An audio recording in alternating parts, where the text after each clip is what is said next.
Eto na nga mga chong, marami tayong basketball updates. Pilay na lineup ng Ginebra masusubukan sa TNT Tropang Giga. Ang pinaplano ng Barangay Ginebra. Kaya nila kinukuha si David Murrell sa unrestricted free agency. Kahapon nga mga chong, ay pumutok ang balita na plano ng Ginebra na kuhanin itong si David Murrell sa unrestricted free agency. Matapos ito bitawan ng Magnolia Hotshots. At nang dahil nga sa galing sa Magnolia Hotshots, itong si David Murrell ay hindi ito pinapayagan ng PBA na direktang pumirma ng kontrata sa Barangay Ginebra. Kaya naman, naglabas ng memo ang PBA kung saan ini-inform nila ang lahat ng kupunan na interesado ang Ginebra na kuhanin si David Murrell sa unrestricted free agency. At nagbigay nga ng palugit ang PBA na hanggang April 23 at once nga na mapaso ang deadline na yan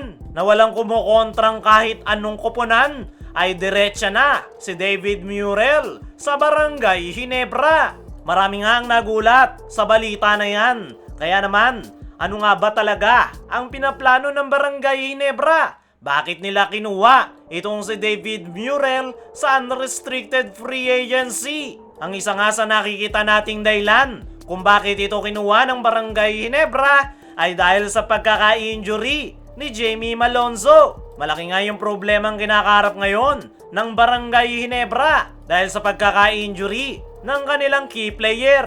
At sakto naman na available sa unrestricted free agency itong si David Murrell. Ang kaso nga lang ay hindi nila ito pwedeng papirmahin ng diretsahan dahil galing ito ng Magnolia Hotshots. Kaya ang ginawa ng PBA ay naglabas sila ng memo. Sa ngayon ay ang gustong mangyari ni Coach Tim Cone kaya nila kinukuha itong si David Murrell ay dahil kulang ang kanilang kasalukuyang lineup. Kumbaga, pangkumpleto lang itong si David Murrell. At the same time, pampalubag loob sa nasabing player dahil hindi nga siya ginagamit sa Magnolia Hotshots. Tapos tinapon pa sa unrestricted free agency. At kung titingnan natin yung kanyang ipinopost sa kanyang Instagram stories, ay mukhang hindi talaga siya masaya sa Magnolia Hotshots. Dahil simula nga nang makuha siya ng mga manok, ay hindi nga siya makakuha ng playing time. At panigurado yan ang dahilan kung bakit hindi masaya itong si David Murrell sa Magnolia Hotshots. Kaya rin siya tinapon sa unrestricted free agency. Ang magandang balita para sa kanya ay handa nga siyang saluhin ng Barangay Ginebra. Sa ngayon nga mga chong ay hindi pa rin sigurado na sa Ginebra ang bagsak nitong si David Murrell. Dahil mag-aantay pa si Coach Tim Cone hanggang April 23 dahil sa inilabas na memo ng PBA. At sakaling walang kukontra at walang kontratang mag-o-offer kay David Murrell galing sa ibang kupunan, ay Ginebra na ang kanyang bagsak. Para sa akin mga chong, ay once na matuloy ito sa Barangay Ginebra, ay panigurado magagamit siya ng gusto ni Coach Tim Cone. Dahil unang-una, injured nga si Jamie Malonzo. At ito nga yung nakikita ni Coach Tim, napapalit pansamantala sa injured niyang key player. Naniniwala ako mga chong na sa Barangay Ginebra magsha-shine ang karir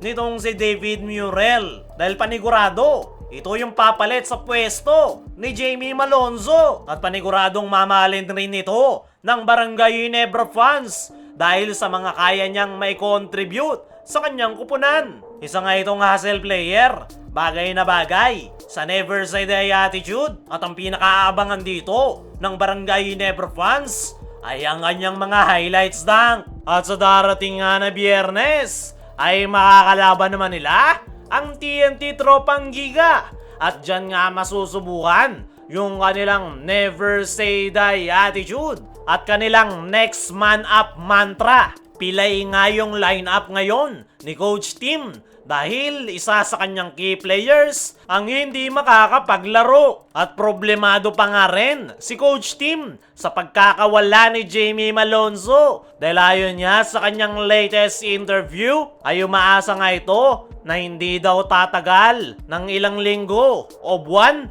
dahil hindi nga daw nila afford na hindi makapaglaro si Jamie Malonzo. Isang araw itong valuable part ng kanilang koponan. Great teammate. Lahat nga daw ng kanyang mga players ay gustong gusto si Jamie Malonzo, kaya hindi daw maganda para sa kanyang koponan ngayong hindi makakapaglaro ang nasabing high-flying forward. Umaasa naman itong si Coach Tim Cone na magpapatuloy yung outstanding performance ng kanyang promising rookie na si Ralph Koo, kung saan isang assist na lang yung kanyang kinailangan last game para sa kanyang triple-double performance. At kung magtutuloy-tuloy daw yung magandang performance ni Ralph Koo, ay hindi daw nila magiging problema ang pagkawala ni Malonzo. Binanggit rin ni Coach Tim na si Sydney Onwubere at Stanley Pringle ang pwedeng mag-step up sa kanyang koponan.